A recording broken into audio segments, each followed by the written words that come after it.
Welcome back to the Boondoggle Tapes, a collection of recorded phone calls, emails, and journal entries of Sarah Boone, convicted of murdering her fiancé by zipping him up in a suitcase and leaving him to die.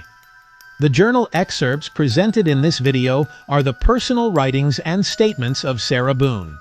The information contained in these entries has not been independently verified, corroborated, or admitted as evidence in court. Viewers are advised to interpret this content with caution and an understanding that it reflects one party's unproven narrative. The Boondoggle tapes are meant to spark real conversations about justice, incarceration, and mental health. Today's episode was created for a mature audience, and viewer discretion is advised. If you or someone you know is experiencing domestic violence, support is available 24/7 through the National Domestic Violence Hotline at 1-800-799-SAFE. In today's journal entry, Sarah shares the story of her first date with George and the aftermath. Let's do this. So George and I met at Devaney's to have some drinks, talk, and get to know each other, and then came back to my house to finish. He would tell me about his family, kids, growing up, divorces, etc. We eventually had sex, which was very rough, weird, and uncomfortable, and he kept trying to turn me over saying he was going to fuck me in the ass and that he wanted that and said, I am going to do that to you. I repeatedly said no and stop while trying to wriggle away from him and turn around. I remember him pulling and grabbing me. I remember how hard it was for me, gritting my teeth, him telling me to get over here and just take it. I broke free and cooled him off some. We got dressed, smoked cigarettes, and had a drink. He told me it was going to happen eventually. He started to call me names like dumb bitch, fucking cunt, and whore. I asked him to leave, but he made me sit next to him on the couch. Then he started yelling at me and punched me on the side of the head so hard I fell between the couch and the table where he couldn't get to me. He got up, dragged me by my legs, made me sit up, and pointed his finger in my face. He yelled, "To get in the corner, you stupid dog." I moved over to the corner with my knees in my arms. He came by and hit me again in the head and told me to lay. So I got in the fetal position on cold pavers in between the plants. George sat on the couch, ranting, still calling me names and saying he wasn't going anywhere. He kept drinking. I thought he was going to kill me. I was so scared and so terrified. I kept thinking how and why this was happening. I have never been hit or treated this way. I kept wondering how I was going to get out of this, to get away, to see again. I started crying really hard, asking him to please go. He said, I'm not going anywhere, and told me to shut the fuck up. I tried talking to him and asked for water. He patted the couch for me to sit next to him on the couch, really nice-like. I thought it was over, so I went, but then he hit me in the head again and said to stop talking. He told me to get back into my dog house. He forced me by my arm back in the corner and back into the fetal position. I tried calling and yelling for help, but he just laughed and mocked me, saying, just shut the fuck up.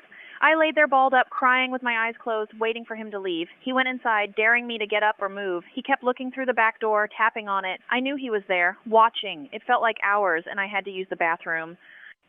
I went and looked quietly. I saw him asleep on the couch, so I tried going inside, but he locked the door. I ended up urinating by the pool equipment in the rocks. I raced back on the ground, thinking about going to a neighbor's or calling 911, but was afraid of what he would do and that it would make more trouble. I fell asleep eventually and woke up when the sun was just coming up. I remember the birds chirping. I got up shaking and looked inside, still shaking, and the door still locked. I walked around to the front, which was unlocked.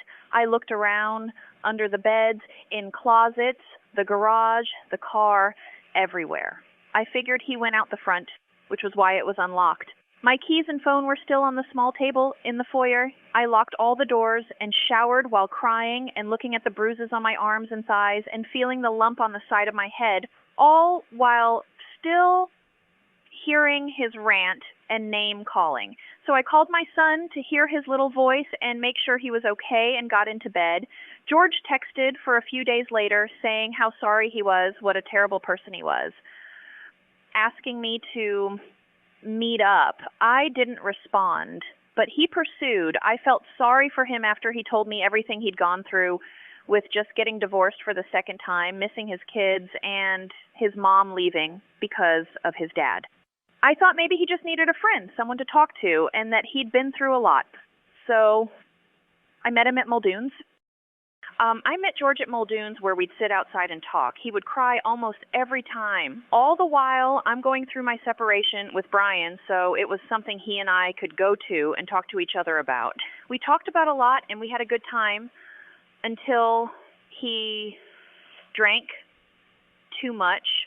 We laughed more than I have with anyone ever. I was happy he would tell me things and feel better. I knew he did what he did on our first date because he had a lot on his mind. He was stressed and he was upset. I kept listening, helping, and trying to encourage him in everything. He said that this was one of the reasons he fell in love with me. It was always nice until George had too much to drink and he would think too much about all the bad in his life. Every time, sometimes, just to be truly mean to try and make me feel bad or worse even than he did at that moment. Whatever the reason, it made no difference. George and I went bowling. My friends or would call, or sometimes Brian, when he had a question about, I wouldn't answer unless Brian would call back to back and the others would leave voicemail. When George and I went outside to smoke a cigarette at the bowling alley, people would talk to me. George would get upset and make me go inside. We had fun bowling, ate pizza, played pool, then went home. And I was living at Brian's house at the time. George's ex-wife called and always berated him for not sending money to his kids, for never calling, and for not taking care of them in any way, especially their son. She called him a piece of shit. This happened often after she found out that George and I were together and when he was at my house. In turn, the night went down the toilet and George got really mad, hitting walls, punching holes, slamming doors. Then he got sad and cried and then got angry all over again. Friends kept texting me that night. During all of this, George got so infuriated that he went to the garage, got my dad's hammer, and came back to my porch. He destroyed my phone, smashing pieces everywhere. He took it all out on my phone. It was unsalvageable. I asked him to leave, and he started crying. I wondered if he was going to hit me with the hammer. He hit my phone so hard, he took chunks out of pavers on the porch. He called his brother, who came and picked him up. The next day, I had to get a new phone. I went to 3 different stores and spent all day doing this, that on top of the money I had to spend to get a new phone. George started texting me a couple days after that evening at the bowling alley. He kept leaving messages saying he was sorry and really wanted to see me. So I picked him up and we talked about what he did. He apologized and we agreed we would work through it.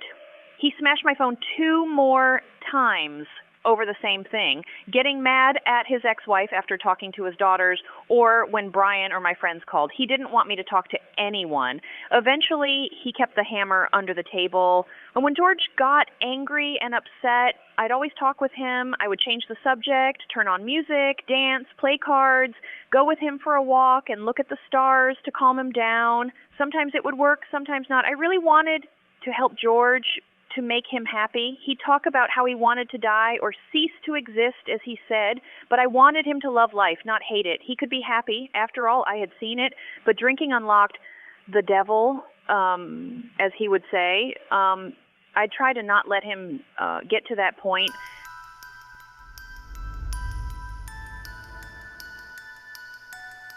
Thank you for watching this episode of the Boondoggle Tapes. Please don't forget to like, comment, and subscribe. We look forward to your joining us again, and until then, please stay safe and take care of one another.